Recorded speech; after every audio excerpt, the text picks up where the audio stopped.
¿Qué tal, amigos de Su Salud? Gracias por acompañarnos y bienvenidos al programa de los especialistas. Les saluda Joel Flores. Por cortesía de Digacel, distribuidor autorizado Telcel, llevamos este programa. Y bueno, vamos a platicar el día de hoy con la doctora Ana Rojowska, gerente médico de oncología en MSD México. Pues platicaremos sobre cáncer de pulmón, de células no pequeñas, el cáncer más frecuente, por supuesto.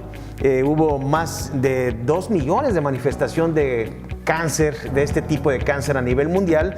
En México, pues no es la excepción, también es uno de los principales cánceres, en este caso el cáncer de pulmón. Bueno, 7,000 nuevos casos en México se registran año con año. Así es que vamos a platicar con la doctora Ana Rojowska. Doctora, gracias por esta entrevista. Platíquenos sobre cáncer de pulmón, cuál es la incidencia, cómo se manifiesta, cuáles son los tratamientos hoy en día que se pueden ofrecer para este padecimiento, para esta enfermedad oncológica. ¿Cómo le va? Muy buenas tardes, un gusto y bueno, gracias por esa pregunta. Totalmente de acuerdo con lo que acaba de comentar. El cáncer de pulmón es una de las malignidades con mayor incidencia. A nivel mundial se reportan alrededor de 2 millones de casos nuevos anualmente. Y desafortunadamente esa enfermedad también provoca un número muy elevado de fallecimientos al año. A nivel global son más de 1.700.000 pacientes que fallecen por esa enfermedad. Y si nos centramos en la situación en México, como bien comenta, anualmente alrededor de 8,000 casos nuevos de esa enfermedad se registran. Y anualmente, desafortunadamente, por cáncer de pulmón fallecen alrededor de 7,000 personas. 7,000 personas. Entonces, estamos hablando que es el cáncer más frecuente, el más común, es el principal, doctor. Hay dos tipos de cánceres de pulmón, el de células pequeñas y no pequeñas. Habla usted que este es entonces el cáncer más frecuente.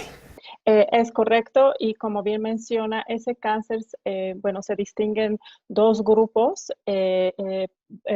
principales. El primer grupo es el cáncer de pulmón de células no pequeñas, es el grupo más frecuente. De hecho, alrededor de 85% de todos los casos de cáncer pulmonar justamente cae en ese rubro de cáncer de pulmón de células no pequeñas, y el restante 10 a 15% es el cáncer de pulmón de células pequeñas. Doctora, entonces, este es el cáncer más frecuente de células no pequeñas. Este tipo de cáncer, doctora, ¿cómo se manifiesta? ¿Cuál es la sintomatología principal? ¿Qué es lo que hace característico a este cáncer? Bueno, hablando de los síntomas o de los signos de alerta, me gustaría comentarles que varios síntomas no son muy específicos para ese tipo de cáncer. Eso es una cosa. Y otra es que desafortunadamente es una enfermedad bastante silenciosa, y esos síntomas de los cuales voy a hablar a continuación, pues se presentan en el momento cuando la enfermedad ya esté bastante avanzada. ¿Cuáles son esos signos de alarma o los síntomas? Bueno, pues el paciente puede reportar un dolor en pecho. Puede tener una tos que no se va, es decir, una tos crónica, a veces acompañada también con sangre. Si el cáncer se ha diseminado a otros órganos del cuerpo, pues puede obviamente ocasionar dolor en esos sitios. Pero como ve, en general son síntomas que igual pueden asociarse con otras enfermedades, no necesariamente con cáncer de pulmón. A veces se presenta dificultad al respirar o a deglutir. El paciente también puede notar sibilancias, unos sonidos al inhalar o exhalar el aire.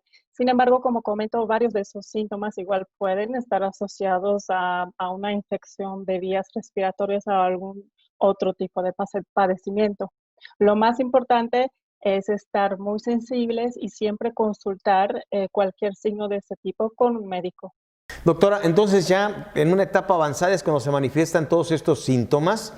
Sin embargo, bueno, dependiendo del historial del padecimiento es el abordaje, pero ¿cuál es el abordaje hoy en día para esta enfermedad?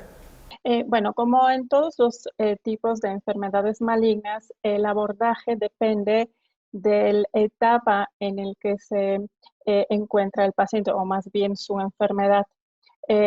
Principalmente, y también eso es válido para cáncer de pulmón, si el paciente se diagnostica con una enfermedad muy localizada, en una etapa temprana, entonces un gran rol juega lo que es cirugía oncológica. Mientras la enfermedad esté avanzando, ya se pueden implementar otros tratamientos, por ejemplo, radioterapia o quimioterapia u otros tratamientos sistémicos. Y si estamos ya hablando sobre una enfermedad muy avanzada, donde se observa metástasis, es decir, la enfermedad ya ha afectado otros órganos del cuerpo, entonces estamos hablando de terapias sistémicas, que son las quimioterapias, terapias dirigidas o inmunoterapia. Doctora, ¿y a qué se debe entonces de que el paciente llegue de forma tardía? ¿Falta de información? ¿Qué nos falta? ¿En dónde está el punto? Bueno, yo creo que para el caso de cáncer pulmonar, es el punto más que nos afecta es justamente lo que comenté, que la enfermedad es muy silenciosa y desafortunadamente empieza a manifestarse ya cuando está muy avanzada.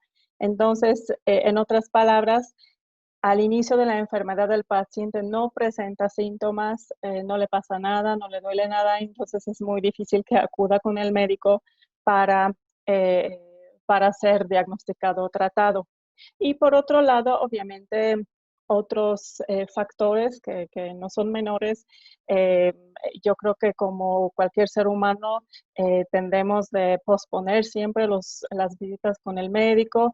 Aquí hablando sobre cáncer pulmonar, comentaba yo que los síntomas no son muy específicos o pueden ser no muy específicos, entonces a lo mejor ese pensamiento puede ser que sea una tos que ahorita se va, o un dolor de pecho relacionado a algún otro malestar que seguramente se va en 2, 3 días. Entonces también estar ignorando esos síntomas, esos signos de alerta y estar postergando la visita con el médico, pues obviamente no nos ayuda. Y lo que también quiero comentar es que eh, el cáncer pulmonar pues tiene su desarrollo depende de algunos factores de riesgo y no todos podemos controlar. Sabemos que el factor principal es tabaquismo, es una costumbre muy, muy mala. Creo que todavía falta mucha conciencia por parte de la sociedad a nivel mundial, esa conciencia de que es un factor ya bien descrito y relacionado con el desarrollo de esa enfermedad. Sí, o sea, son pues otros factores pues que ponen en riesgo al paciente. Así El es. tabaco, usted mencionaba el tabaco, sí, principalmente, pero también el fumador pasivo, doctora, o el que le llaman fumador de segunda mano, también corremos riesgos aquellos que convivimos cerca de un fumador, ¿no? Como otros factores que estamos expuestos a agentes cancerígenos, algunas sustancias, químicos, el ambiente, en fin, digo, son distintos factores los que nos ponen en predisposición a esta enfermedad oncológica. Completamente de acuerdo y qué bueno que lo comenta. Tabaquismo no se refiere solamente a tabaquismo activo, también un factor de mucha importancia es el tabaquismo pasivo. Cuando estamos rodeados por las personas que están fumando, es un factor sin duda de alta importancia. Contaminación ambiental. Y aquí en México también el factor que ya está bien descrito como un factor relacionado al desarrollo de esa enfermedad es también la exposición al humo de leña. Como comentaba, no todos esos factores podemos controlar, sin embargo, los que podemos, pues es importante que lo hagamos. Algunos suplementos alimenticios, doctora, como el betacaroteno, también es un factor de riesgo para cáncer. Se ha visto en algunos análisis, en algunos estudios con un número considerable de pacientes que efectivamente algunos suplementos alimenticios sí no ayudan a prevenir cáncer como a veces lo prometen, y al revés y al contrario están relacionados con un mayor riesgo de desarrollo de esa enfermedad. Pues como podemos escuchar, los factores son o es multifactorial, vamos, el origen, por lo que debemos estar pendientes, vigilantes, atentos. Si tenemos la carga genética, con mayor razón. Se manifiesta esta enfermedad ya en etapas muy avanzadas. Sin embargo, doctora, hay estudios moleculares que permiten a ustedes, los especialistas, pues dirigir la terapia adecuada para cada paciente. Es muy correcto eso. De hecho, en los últimos 10 años se ha observado un avance enorme en cuanto al desarrollo de las opciones terapéuticas para pacientes con cáncer pulmonar, sobre todo de ese tipo de cáncer de células no pequeñas. Como también comentaba, para pacientes ya con enfermedad diseminada o enfermedad avanzada, pues tenemos en nuestra disposición las quimioterapias, que ya son tratamientos algo pues estándares, pero tenemos también tratamientos nuevos, tratamientos innovadores, que son las terapias dirigidas e inmunoterapia.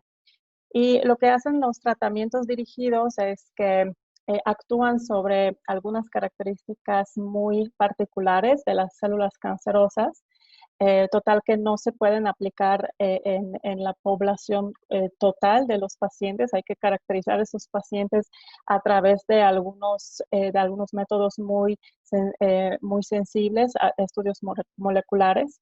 Y en caso de inmunoterapias, también son terapias muy innovadoras desarrolladas en la última década, básicamente, que lo que hacen es que buscan que el sistema inmune del paciente vuelva a reconocer las células cancerosas y para destruirlas.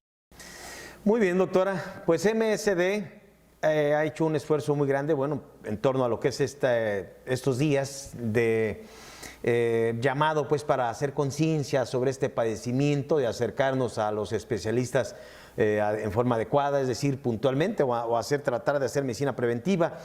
Y bueno, MSD, repito, en torno a lo que es este día, pues ha desarrollado el hashtag Hablemos de Cáncer de Pulmón, que es con el fin, pues, de crear todo este tipo de despertar interés y sospecha para revisar nuestra salud. Es correcto eso, y estamos justamente con ese esfuerzo de apoyar a concientización sobre el cáncer de pulmón. El noviembre es el mes mundial para la concientización sobre cáncer de pulmón, y es lo que también me gustaría agregar, y lo que acaba de comentar, es que MSD reconoce que el cáncer es actualmente el desafío de la salud, bueno, número uno entre los desafíos principales. Entonces, si nos acercamos a todos los pacientes, a sus familiares, a los gobiernos, investigadores, médicos, justamente para apoyar la lucha contra esa enfermedad. Muy bien, doctora Ana Rojowska, gerente médico de oncología de MSD México, le quiero agradecer por esta información. Muchísimas gracias por tenerme. Muy amable, doctora. Buen día. Gracias, buenas tardes.